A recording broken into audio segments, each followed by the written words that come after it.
हमारे YouTube channel में आपका स्वागत है। आज हम रीजनिंग का एक महत्वपूर्ण टॉपिक पढ़ेंगे जो एग्जाम में आपसे एक ना एक प्रश्न पूछा जाता है। ठीक है, आज हम प्रश्न पे चलते हैं। प्रश्न नंबर पहला पे चलते हैं। हम इसमें देखते हैं यहाँ क्वेश्चन मार्क के स्थान पर कौन सा नंबर आएगा।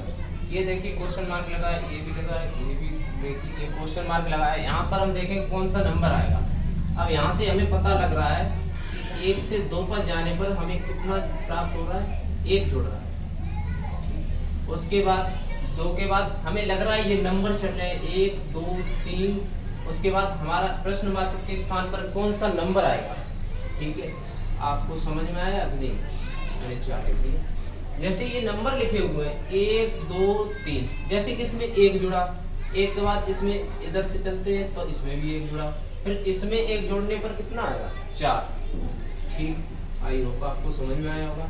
दूसरा प्रश्न लेते हैं। 1 लिखा है, फिर 4 लिखा है, इसके बाद 9 लिखा है। अब हम इसमें अंतर समझ में नहीं आ रहा है कैसे होगा। चलिए देखते हैं, पहले अंतर करके देख देते हैं। इसमें अंतर होगा कितने का, 3 का। अब 4 से हम 9 पर जाने पर हमें कितना प्राप्त होगा, 5।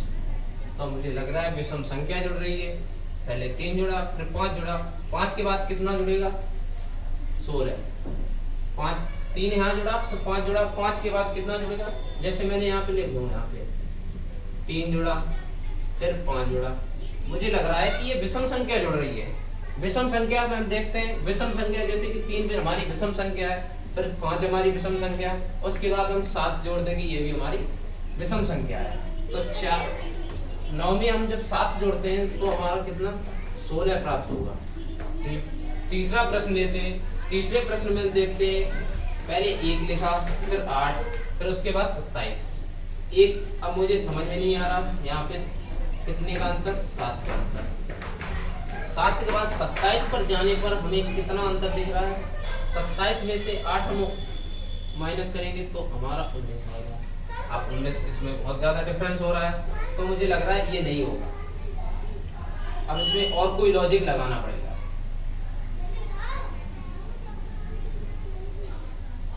पहले हम देखते हैं 1 का क्यूब कितना होता है, 1। 2 का क्यूब कितना होता है, 8। वैसे ही देखते हैं 3 का क्यूब कितना होता है, 27।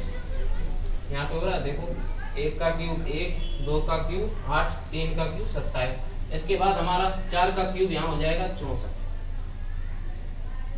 ठीक, चौथे प्रश्न पर चलते हैं। चौथे प्रश्न में आपको समझ में आ रहा होगा, 1 2 3 4 5 6 7 9। अब हमारे आपको समझ में आया होगा डायरेक्ट कि ये तो सर बहुत सवाल सरल है, ये तो हम कर देंगे। तो आपको पता है कर देंगे, तो ये सवाल सरल मैंने लिया है आपको समझ में आने के लिए। तो 1 2 3 4 5 6 7, उसके बाद 8। ठीक है, अब हम 5वें प्रश्न पर चलते हैं। 5वें प्रश्न में लिखते हैं, ये हमारा लिखा 5। अब इसमें अंतर देखते हैं, हमारा कितने का है, 3 का। फिर 8 से 14 पर जाने पर हमें कितना प्राप्त हो रहा है, 6 का अंतर। अब सेम कंडीशन यहाँ होनी चाहिए तो यहाँ पे आएगा। अब यहाँ पे 1 से 4 पर जाने पर 3 प्राप्त हो रहा है। अब 4 से 10 पर जाने पर हमें 6 प्राप्त हो रहा है। तो हमें लग रहा है 3 3 जुड़ रहा है, तो यहाँ पर 3 हम जोड़ देंगे, 4 में 3 जोड़ेंगे कितना होता है, 7। अब हमारा 3 जुड़ा, उसके बाद 6 जुड़ेगा, इसमें 7 में 6 जोड़ते हैं तो हमारा 13 प्राप्त होता है। ठीक, छठवां क्वेश्चन लेते हैं। 1 5 7 9 11 9 11 13। अब इसमें अंतर देखते हैं। हमें यहाँ प्रश्नवाचक पे बाद में ध्यान देना, पहले इसमें दोनों रूल फॉलो करने चाहिए। 9 से 11 पर जाने पर 2 का अंतर, 11 से 13 पर जाने पर 2 का अंतर, 7 से जाने पर 2 का अंतर, तो 9 से 11 पर जाने पर 2 का अंतर।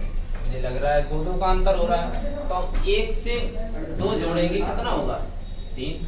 अब यहाँ 3 आ गया, अब 3 में 2 जोड़ेंगे 5 प्राप्त होता है। ठीक है, आई होप आपको समझ में आया होगा। अगर हमारी वीडियो अगर सही लगी तो आप चैनल सब्सक्राइब कीजिएगा, कमेंट करके जरूर बताइएगा कि ये वीडियो कैसी लगी।